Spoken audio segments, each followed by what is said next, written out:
തിന്നിട്ടും തിന്നിട്ടും പോരാതായി, നക്കിയിട്ടും തീരാതായി. Glass ഒക്കെ ഇട്ടിട്ട് കുട്ടിയാരുടെ കൂളി glass ഇട്ട് കാണാൻ വേറെ ചേരാണ്.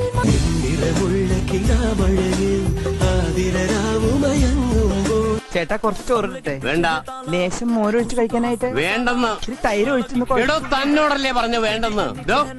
അല്ലേ കുറച്ച് ചോറിട്, തൈര് കൂട്ടി കഴിക്കാം. തന്നോട് ഞാൻ 16 പ്രാവശ്യം ചോറിട്ടെന്ന് ചോദിച്ചതല്ലേ? ചോറും തന്നെയല്ലേ ഞാൻ പറഞ്ഞത്? അക്ഷരം മാറിയൊന്നുമില്ലല്ലോ.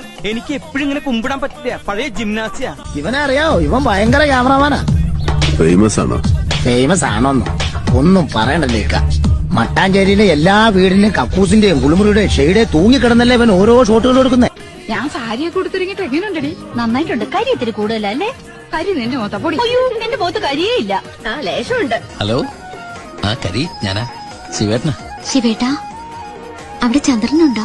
ഇല്ല, ഇവിടെ ശ്രുതിയുണ്ട്. അതല്ല, അവിടെ ആകാശത്ത് ചന്ദ്രനുണ്ടോന്ന്.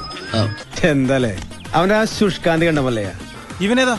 എന്റെ പൊന്നു സാറേ, എനിക്കറിയാൻ പാടില്ല. തിരിച്ചു ഓർന്നാലേ ചെയ്യുന്നത് ഇപ്പൊ കയറി വന്നിരുന്നതാണ്. പെട്ടെന്ന് ഒരു ഐഡിയ തോന്നിയതാ സാർ. ജീവിതത്തിൽ ഒരിക്കലും മട്ടക്കാത്തൊരു പരിപാടി ഉണ്ട്. എന്ത് പരിപാടി? ഈ പരിപാടി. ആ കുട്ടിയെ കണ്ടുപിടിക്കും. ഇപ്പൊ തന്നെ 3 എണ്ണം കഞ്ഞി കുടിച്ചു കഴിഞ്ഞു. എന്താണെന്നറിയില്ല. ഇപ്പൊ എത്ര കഴിച്ചാലും വിശപ്പില്ല.